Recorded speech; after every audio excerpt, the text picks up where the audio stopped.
Dr Adriano Cattaneo, épidémiologiste au sujet de la diversification alimentaire. Je vous remercie de vous joindre à nous, Dr Cattaneo. Nous sommes très impatients de vous entendre ici à Paris en avril. Vous avez effectué des recherches pendant 35 ans sur la santé maternelle et infantile. Vous coordonnez le projet qui a conduit à l'élaboration du plan d'action pour la protection, la promotion et le soutien de l'allaitement maternel pour l'Union européenne. Thank you. I'm very glad to be here with you. Nous entendons de plus en plus d'instructions contradictoires sur l'âge auquel la nourriture solide, les aliments de table, devrait être introduite dans l'alimentation d'un bébé. En France, on dit aux mères que les plats préparés que l'on trouve dans le commerce sont adaptés aux besoins digestifs d'un bébé et qu'elles devraient éviter de nourrir leur bébé avec les mêmes plats que le reste de la famille. Quelle est la crédibilité de ce conseil? Y a-t-il des recherches pour l'appuyer? Quelle est la source de cette recommandation? Well, first of all, you're actually posing two questions. One is about the age of introduction of complementary foods or table foods. And the other one is about the type of table foods that can be introduced. Let me start with the first one.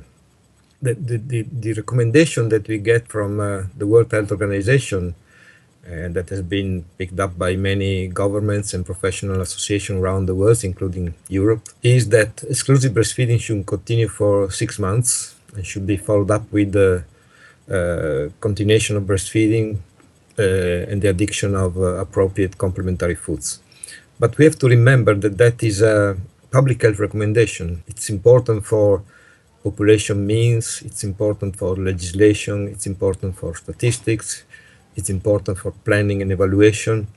But of course, it cannot be applied to every individual child.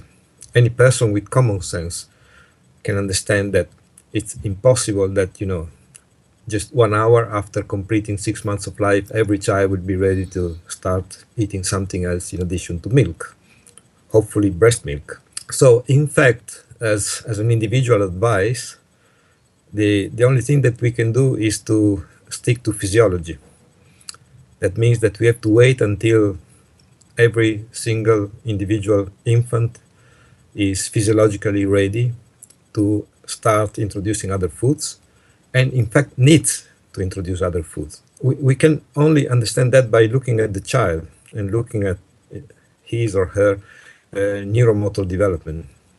When a baby is capable of sitting straight without falling one side or the other one, keeping the head straight, and then be able to pick that up,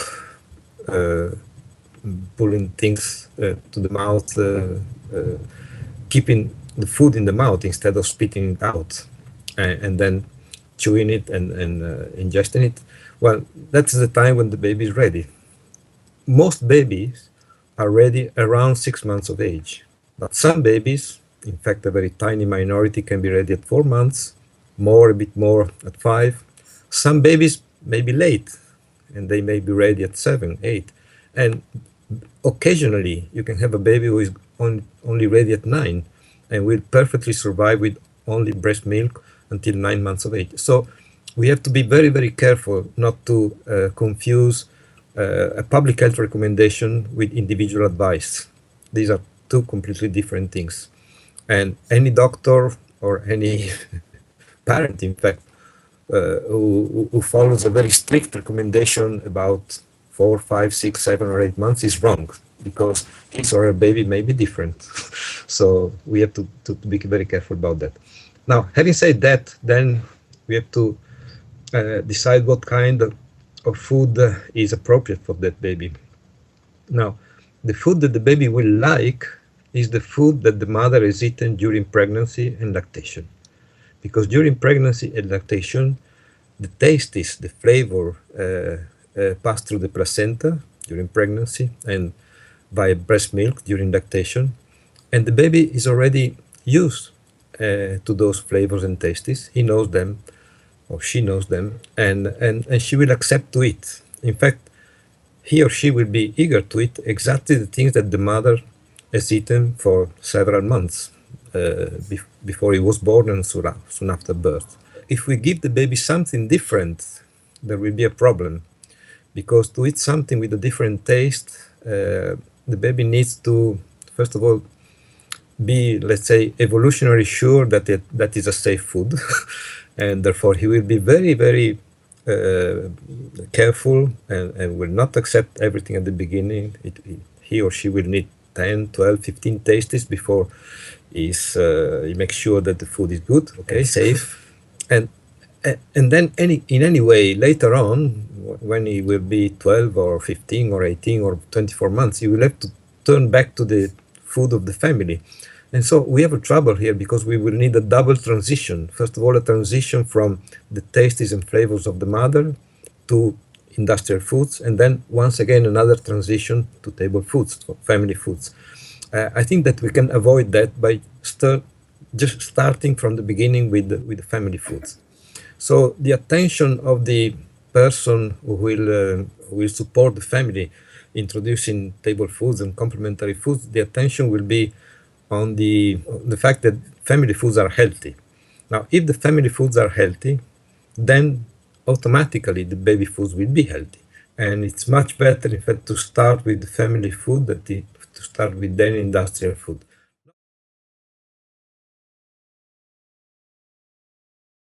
Not that industrial food that don't have a role. I mean, even ourselves as adults, sometimes we don't have the time to prepare recipe, or we are traveling, or we are in a hurry and we have to do something that we would never do as a routine. And that's understandable also for babies. I mean, there's no problem about that.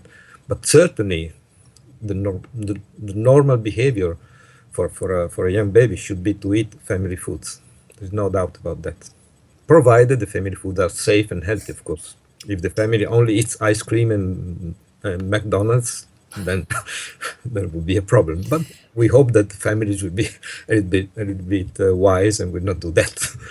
Donc, nous sommes d'accord que lorsque nous parlons d'aliments solides, aliments de table, nous voulons dire que ces aliments sont de la nourriture typique pour une famille donnée, les aliments ou repas de famille partagés à table. The spaghetti al pesto that I cook, those are fantastic for any baby. Ok. Donc, si j'ai bien compris, la recherche à propos de l'âge auquel les aliments complémentaires, les solides, devraient être introduits est claire sur l'âge moyen dont les bébés allaités exclusivement au lait maternel seront prêts. As I said before, the World Health Organization recommends exclusive breastfeeding until 6 months of age, but as a public health measure, not as an individual measure. And there is plenty of research in support of that. There are a minority of professional associations, usually, pediatricians who are specialized in allergy, gastroenterology, liver diseases, that sort of things, that would recommend to start with complementary foods or table foods earlier, at about 4 months of age. But first of all, the base of evidence for this recommendation is much weaker than the one on 6 months. And second, it may be right for a very spurious number of babies, those who are at very high risk of allergy, an allergy that has repeated for generations. And it may be perhaps wise for for that limited number of babies to follow the recommendation of these specialized pediatricians. But certainly it's not a recommendation that is valid for the general population. Y a-t-il des recherches sur l'âge de la diversification pour les bébés nourris partiellement avec du lait maternel et complétés avec des préparations pour nourrissons? There is very limited research on that. But from this limited research, we can say that there is no difference. In fact, the same sort of principles that we use for a baby who is exclusively breastfed can be applied also to a baby who is mixed fed and to a baby who is formula fed. In general, the needs for nutrients are similar whether the baby is fed in one way or the other one. So there should be no different principles for those babies who are formula fed, exclusively formula fed or partially formula fed. Y a-t-il des aliments particuliers qui devraient être introduits en premier lieu? Et si oui, y a-t-il une chronologie particulière à respecter? As a general rule, I mean, excluding those babies with a very high risk of allergy, of which I was speaking before, let's say for the majority of the population where there is not such a high risk of allergy, the type of first food that is introduced, it doesn't matter. You can start with whatever you like. And even there is no particular sequence. I mean, the old idea that you should wait until 9 months for fish or 12 months for strawberries or eggs is now obsolete. I mean, the research has shown that there is no such a need to follow a particular sequence or to delay the introduction of particular foods. But there are certain foods that should have the priority.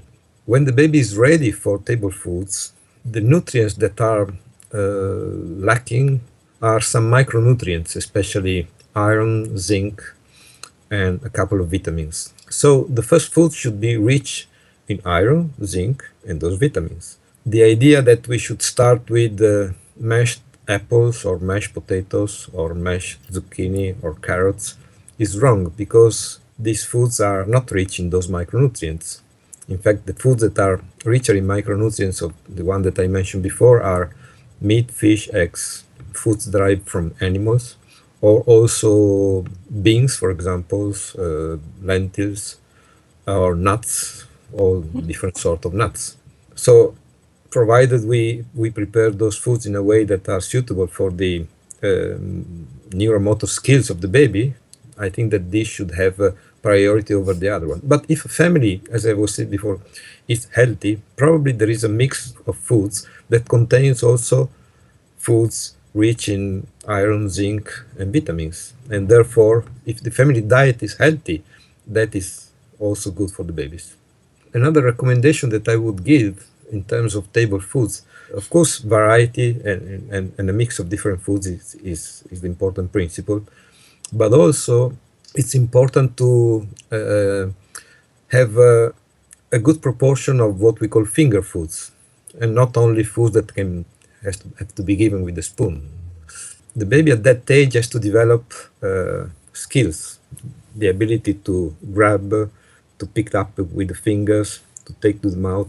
And so feeding must be active, must be an active act, not passive. Now, if you use only soups or semi-solids and you need to feed the baby with a spoon, the baby will be passive and will not develop the skills that are needed to be independent later on in eating and feeding himself or herself. It has to be at least a balance of the two things. But if I had to give a preference, I would give preference to food that can be taken by the baby with the hands and the fingers. Est-il nécessaire pour les parents de réguler d'une quelconque façon la quantité d'aliments solides complémentaires qu'ils donnent leur enfant lorsqu'il ou elle se développe? Let me respond by asking you two questions. My understanding is that you are a Leche League counselor. Oui.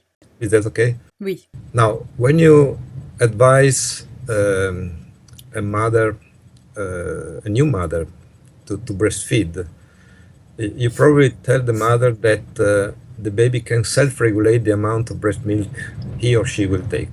That's what we say, yes. So you sort of assume that a baby, at least up to the age of 6 months, during which time the baby will be exclusively breastfed, he will be able to self-regulate. Second question, you as an adult, do you think that you can self-regulate by the mechanism of appetite and satiety the amount of food that you take? Oui. Yes. So why should there be a window between 6 months and 2 years when, people are unable to self-regulate themselves?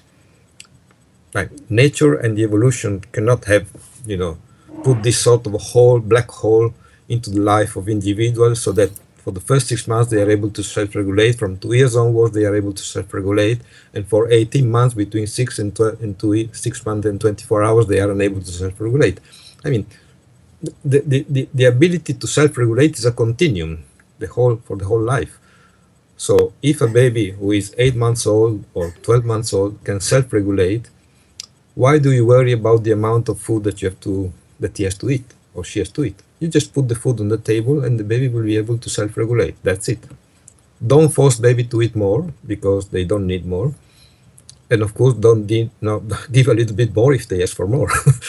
Yeah, that's the simple rule. Self-regulation is the rule for every individual, and we have to respect that, because if we do that and if we don't force or change this capacity to self-regulate, this will be an asset for the future life. Instead, if you disturb that capacity to self-regulate, that will be a problem later in life. So do not disturb physiology. Physiology is something that has to be kept, working silently behind or beyond. Yes. Donc, si nous convenons que les aliments riches en zinc, fer et en vitamines du groupe B et D sont les plus importants comme premier élément, et si une mère veut absolument mesurer quelque chose dans le régime alimentaire de son bébé, elle devrait penser davantage aux calories et au contenu en nutriments qu'à la quantité de nourriture. C'est bien ça? The obsession for the quantity of the food regards industrial foods.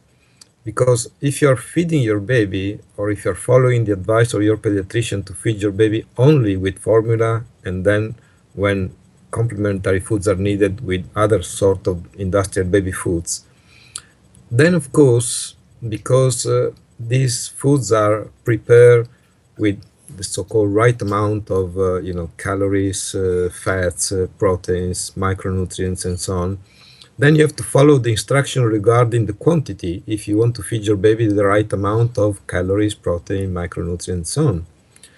And of course that is possible because in the label you have all the ingredients listed by amount per 100 grams or whatever.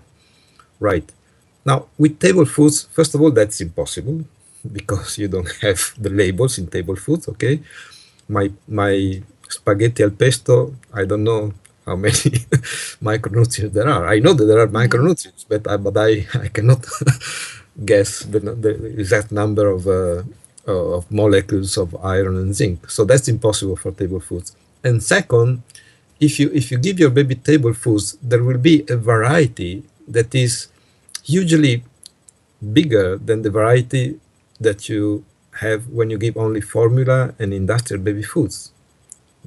You have a very, very limited variety of those foods. I mean, you have cereals, you have a little bit of chicken or fish or vegetables and so on, but there's very little variety. While the recipes that you get at home, I mean, when I prepare baccalà alla vicentina or any other favorite recipes at home, and then I have different, breakfast, lunch, and dinner, and every week there are different recipes. Then the risotto can be combined in 1,000 different ways, and the sauce for the pasta can have vegetables, meat, fish, whatever I like, depends on what my favorite diet is, family diet is.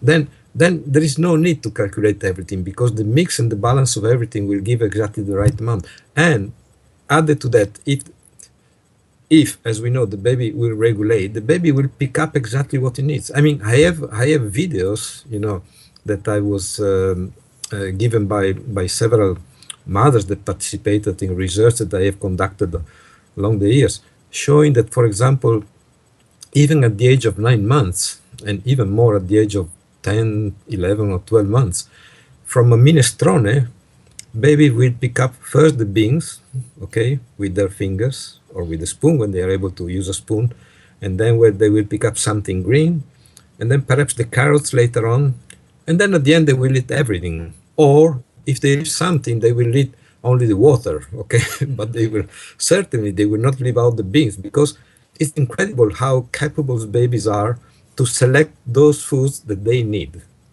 It's absolutely incredible. So if we prepare, let's say, a weekly diet that includes everything, we can be absolutely sure that at the end of the week, the baby will have exactly the right amount of calories, micronutrients, fats, and proteins that he or she will need. Pourquoi dit-on aux parents qui devraient introduire des aliments commerciaux préparés en purée? I'm sure that you have the answer. Marketing is very powerful. The baby food companies, they spend 100 times more than public institutions spend for promoting a good diet. I mean, they don't promote a good diet, they promote their products, of course. And marketing techniques are becoming extremely sophisticated.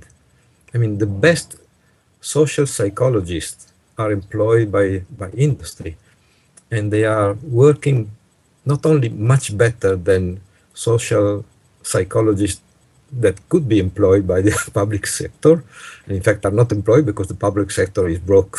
Okay, so and so we don't have in fact a social psychologist in our team, but there are plenty of them in working with the industry.